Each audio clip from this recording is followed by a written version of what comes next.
I've decided to start a new life, without you." Those words cut through the air like a blade right in the middle of the upscale restaurant, where we had gathered to celebrate our daughter's college graduation. Charles, my husband of 28 years, stood with his champagne glass still raised. But instead of toasting our daughter's achievements, he used the moment to announce the end of our marriage.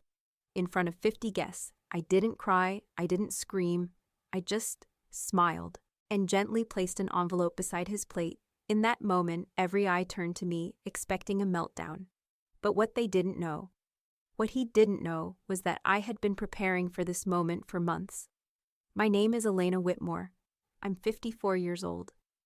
And this is the story of how I turned a public betrayal into a calculated reckoning. A revenge that didn't just reclaim my dignity, but redefined my entire future. Have you ever been blindsided like that? Left humiliated in front of people you trusted? If it were you, what would you have done? Tell me your story in the comments. And don't forget to subscribe to Sophia's Revenge Stories for more twists that hit where it hurts every single day. For most of my life, I played the role perfectly. The devoted wife, the supportive mother, the steady hand that kept everything afloat while Charles chased every dream that drifted into his imagination. He was always the visionary, the man of grand ideas and restless ambition. And I was the one who made those ideas possible. I put my career on hold early in our marriage so he could launch his first business. When that failed, I helped clean up the financial mess and encouraged him to try again. I did it again. And again, 3 ventures. 2 career changes, countless reinventions. Meanwhile, I raised our daughter Madeline. I packed lunches, balanced budgets, stayed up through fevers and final projects. I managed every detail of our lives so that Charles could be free to create for 28 years. I told myself it was just a season, that I'd get my turn once things settled down. Once Charles found success. Once Madeline went to college. Once. But the truth is my turn never came. Even when I went back to work as a finance manager, I did it part-time. Flexible hours so I could still handle the house, the bills, the family. Charles said he appreciated me, said he couldn't have done it without me, but somewhere along the way, appreciation became entitlement and I became invisible. Still, I held on for Madeline, for our family. Until one afternoon 3 months before her graduation, I noticed something strange in our joint account. Small transfers. 50 here, 100 there. Not enough to raise alarms, but enough to raise suspicion. I've worked in finance for over 2 decades. I know the difference between a normal expense and a breadcrumb. And Charles was leaving a trail. Instead of confronting him, I watched each week more money disappeared into an unfamiliar account. Then came the charges, restaurants we'd never been to together, boutiques. I didn't shop at 2 hotel stays in Charleston under a name I didn't recognize, but tied to his card. I said nothing, I just documented. At night when he slept beside me, I'd sit quietly in our study, gathering data, screenshots, statements, emails, photos, and then, one morning, he left his phone on the kitchen counter while he was in the shower. I don't believe in snooping, but I believe in truth. And what I found changed everything. Text messages with a woman named Vanessa. Can't wait to wake up next to you after Maddie's graduation. Once I'm free of Elena, we'll finally have the life we deserve. And this one, I'll do it after the toast. Public setting keeps her calm. She won't make a scene. That was the plan, to humiliate me in front of our daughter, our friends, and our family. To make his freedom feel like his idea, while I was left to pick up the shattered pieces. But Charles made one critical mistake. He forgot who I am. I'm not just the woman who supported his every whim. I'm the one who read every clause in that prenuptial agreement he made me sign 28 years ago. Back when I was the one with more money, more stability, and more to lose. He thought I'd forgotten. He thought it expired. He thought wrong. That prenup had a clause. A very specific one. Infidelity voided all shared claims, and it was still legally binding. So while Charles and Vanessa planned their new beachfront life, I was planning something else entirely. I hired a lawyer, opened a private case, filed for divorce 2 days before the graduation sealed, until the moment I needed it. And then I waited. I waited for the toast. I waited for the speech that never came. I waited for the moment Charles would raise his glass and burn the life we'd built. Because when he did, I'd already lit the match. By the time Charles stood up at that restaurant, I wasn't surprised I had rehearsed this moment 100 different ways in my mind. He cleared his throat, smiled like the world was his, and said the words he thought would finally set him free. I've decided to start a new life, without you. It was almost theatrical, the timing, the tone, the pause, after. As if he expected gasps, maybe even applause. Instead, the room fell into stunned silence. All eyes shifted to me, the woman he thought would crumble, but I didn't. I simply reached into my purse, pulled out a cream-colored envelope, and placed it beside his plate. "What's this?" he asked, his voice still smug, still so sure of himself. "Something for you to read later," I said evenly. Then I turned to our daughter, my beautiful, brilliant Madeline, still in her cap, still stunned by the shock of it all. I kissed her cheek and whispered, "This day is still about you. I'm so proud of you." Then I looked at our guests and said, "Please enjoy your meal. I wish you all a lovely afternoon," and I walked out. No yelling, no tears, no dramatics, just silence, and the sound of a door closing behind me. But Charles didn't stay quiet for long. Not 2 minutes later, I heard the door swing open behind me, his voice rising, no longer in control. "Elena, what the hell is this? What have you done?" I didn't answer. I didn't need to. Because what I'd done was beat him at his own game. I drove straight home, our home, the one Charles had already promised Vanessa, according to the text messages he never thought I'd see. He'd even packed his clothes already neatly folded in suitcases, hidden in the back of our closet. So organized, so predictable. That was Charles in a nutshell. Obsessed with appearances, careless with consequences. I walked through the house, past the framed family photos, the antique clock that belonged to my father, the sofa where we once planned our future. Everything looked the same, but none of it felt the same. I checked my phone messages flooding in. Friends who were at the restaurant, Madeline. Even Charles's sister, Joanne. Only one person I replied to. My daughter, I texted her, "I'm okay. This isn't your burden. We'll talk tonight. I love you." Because she was the only one who mattered now.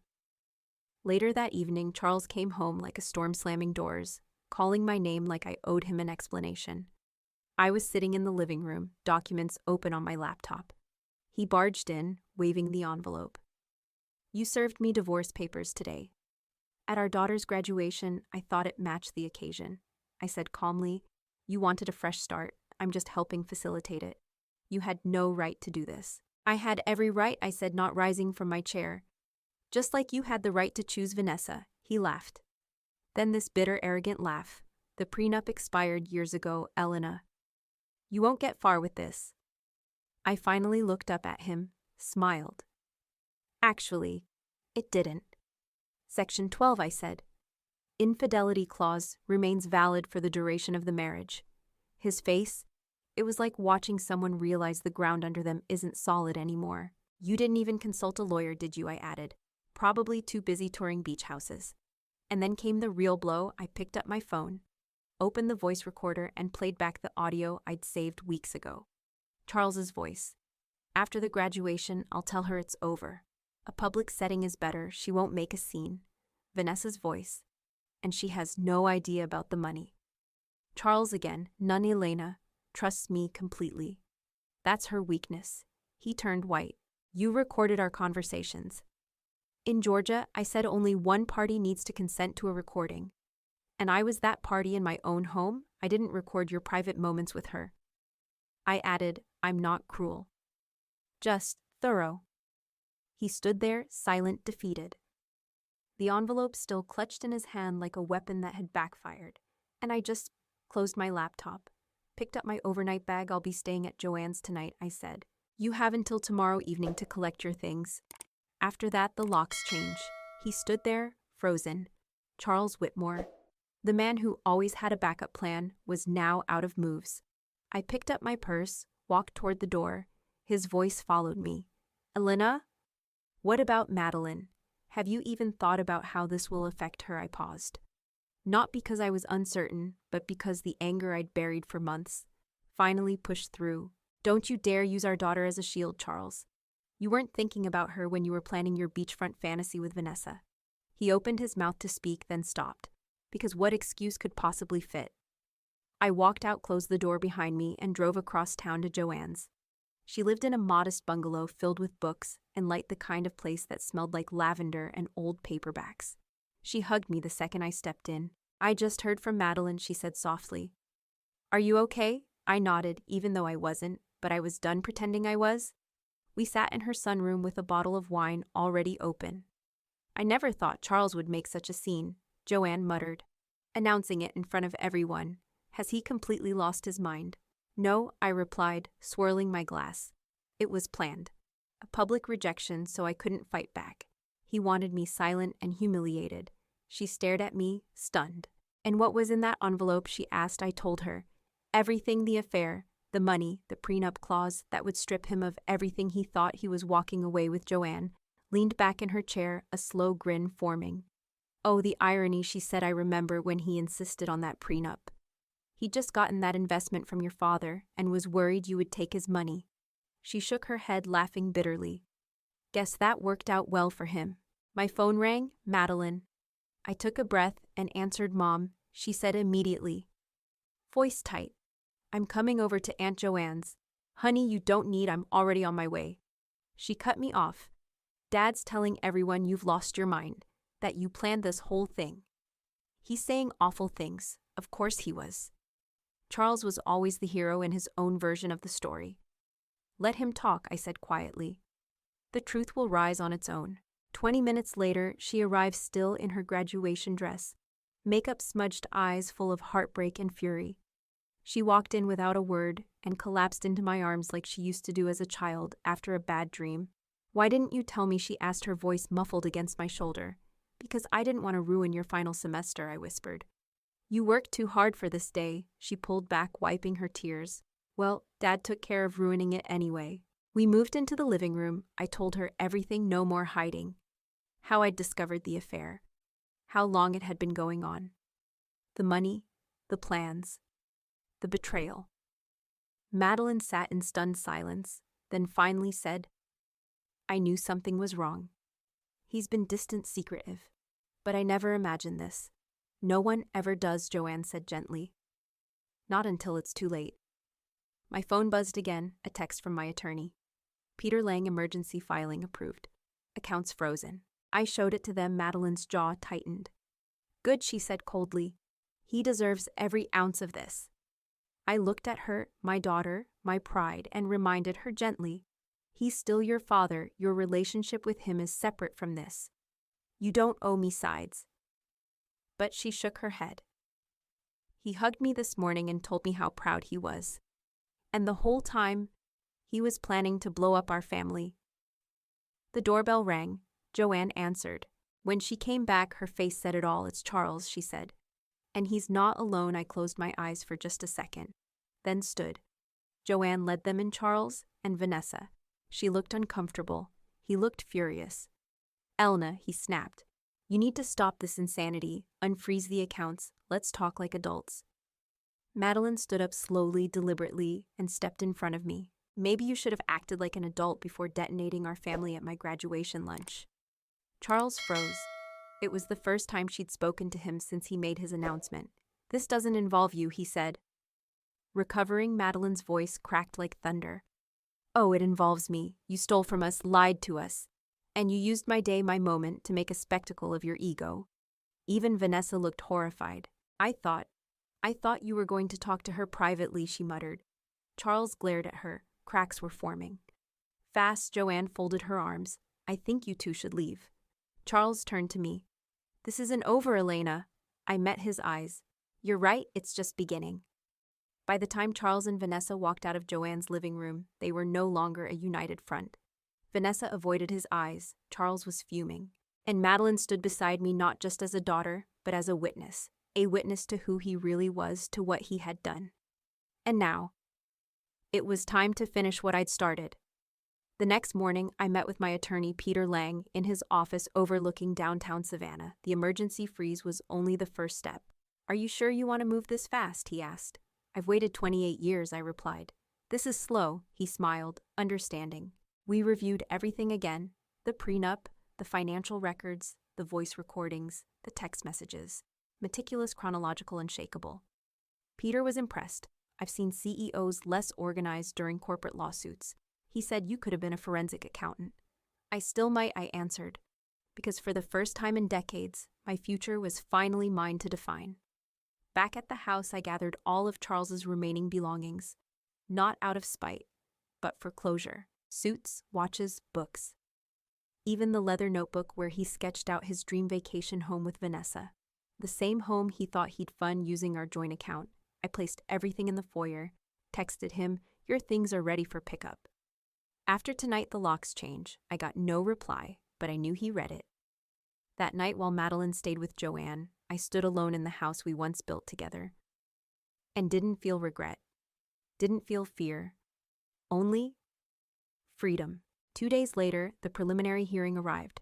Rain drizzled against the courthouse windows. It felt symbolic, cleansing. I wore a navy blue suit, no jewelry, no dramatics, just presence. Charles showed up with a lawyer he'd hired last minute, a young associate from a firm that usually handled corporate disputes, not family law. It was the first tactical error of many. The judge, a silver-haired woman with piercing eyes, flipped through the documents in silence. When she looked up, she didn't ask if we were sure. She simply said, "This document appears valid. Do you contest its terms?" Charles's lawyer cleared his throat. "Your Honor, given the length of the marriage, we believe the agreement is no longer enforceable." The judge raised an eyebrow. Section 18 clearly states the duration includes the length of the marriage and any resulting legal proceedings. There's no expiration clause. She turned to Charles. "You signed this, Mr. Whitmore." He nodded reluctantly. "Then you should have reviewed it more carefully before violating it," she continued. "Evidence of systematic fund transfers from joint accounts without disclosure, also breaches." Section 23, Charles went pale. "I hereby order continued freeze on all joint accounts. Pending full discovery," she ruled. "Mrs. Whitmore retains exclusive residence of the family home under the infidelity clause. Mr. Whitmore may retain access to his personal account for living expenses." Only Charles muttered something under his breath. The judge didn't look up. "We reconvene in 30 days. That was it. The hammer didn't fall. It had already fallen. In that envelope I gave him. Word spread faster than I expected. Friends began calling not to gossip, but to apologize. Apologize for not seeing, for not asking. Some confessed they'd heard rumors, but didn't want to get involved. I didn't judge them. Because I had stayed quiet for too long too. But not anymore. Vanessa moved out within 2 weeks. Apparently, she'd just learned that Charles's business was bleeding money. The beachfront dream. Gone, and as for the apartment, denied. Why? Because the lease he submitted had been flagged for inconsistencies, and when the leasing agent called the home number to verify information, I had answered. Application withdrawn, I told them calmly without emotion. Vanessa had been living in fantasy. Now she was back to reality, and Charles was unraveling. Meanwhile, I was rebuilding.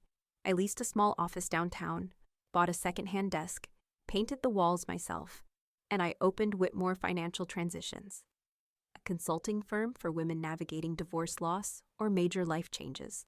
My first 2 clients came from Joanne's university faculty. Word spread. Soon I was getting referrals from attorneys, counselors, even pastors. I wasn't just managing spreadsheets. I was helping women survive and thrive. Women like me, who had waited too long, given too much, trusted too blindly. Madeline came by the office on a quiet Tuesday afternoon. She brought coffee and news. She'd accepted a marketing job in Charleston. "I'm proud of you, Mom," she said, looking around. "You're helping people rebuild from the ashes." I smiled. "I'm just doing for them what I wish someone had done for me 20 years ago." She hugged me tight, and in that moment I realized something. This wasn't just about revenge. It never really was. It was about rescue mine. The final hearing fell on a Tuesday morning.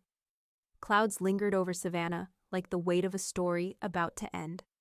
Or maybe about to begin again. It was the exact day Charles and I would have celebrated our 29th anniversary. Poetic, cruel, perfect. He arrived looking thinner, grayer.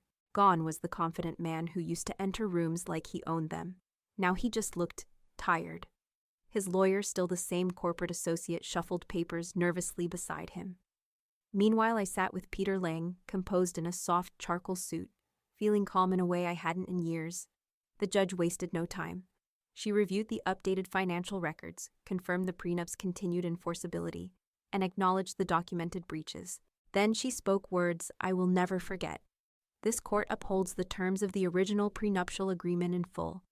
Mrs. Whitmore shall retain the family residence, her retirement assets, and 70% of joint investments.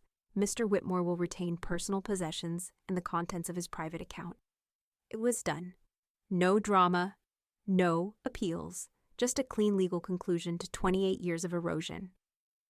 As we exited the courtroom, Charles followed me into the hallway. I expected rage instead. I got something worse. "Regret, Elena," he said. Voice low, "I made a terrible mistake. Is there any chance we could talk? Maybe start over?" I stopped. Looked at him. Really looked. This was the man who once held my hand through 2 miscarriages.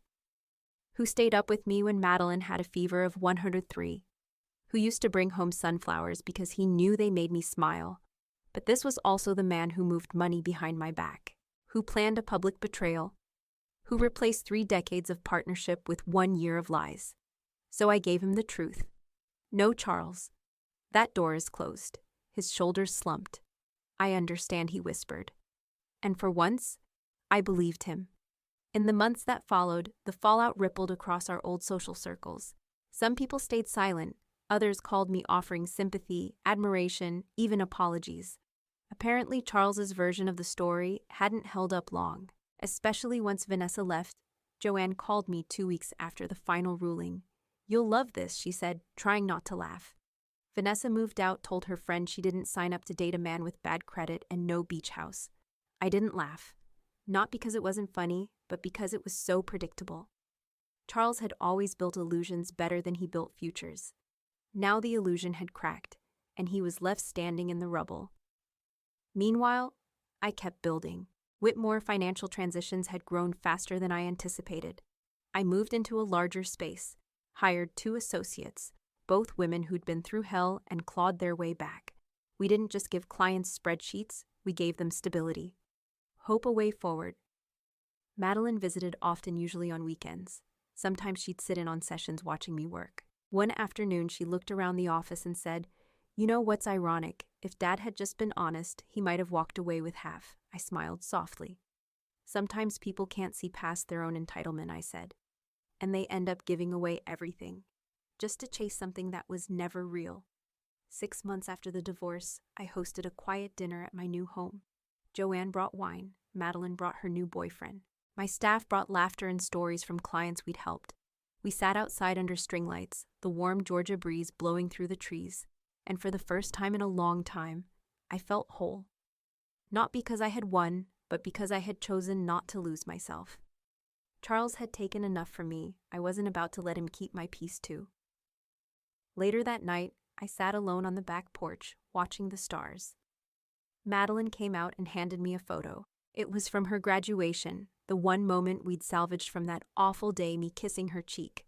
Her still in her cap, and behind us 50 people who didn't yet know what was unraveling. "I love this photo," she said, "because no one else knew, but I can see it now. You weren't just proud of me, you were proud of you." I looked at her, my daughter, my mirror, my witness. I said, and I still am. The final page didn't feel like an ending. It felt like a beginning. 6 months after the divorce was finalized, I stood in the office of Whitmore Financial Transitions, looking out the window as the morning sun lit up the streets of downtown Savannah. We had just signed our 30th client that month. A young mother of 2, recently separated. She cried during her consultation, not because of the numbers, but because for the first time, someone had looked her in the eyes and said, "You're going to be okay." I knew what that moment felt like. And now I was the one giving it to others. That to me was real wealth. Charles. I heard he moved into a rental apartment on the outskirts of town. His business struggled without the financial management I used to provide behind the scenes. Most of our former friends had distanced themselves, not because I asked them to choose sides, but because they finally saw who he was when the mask came off Vanessa.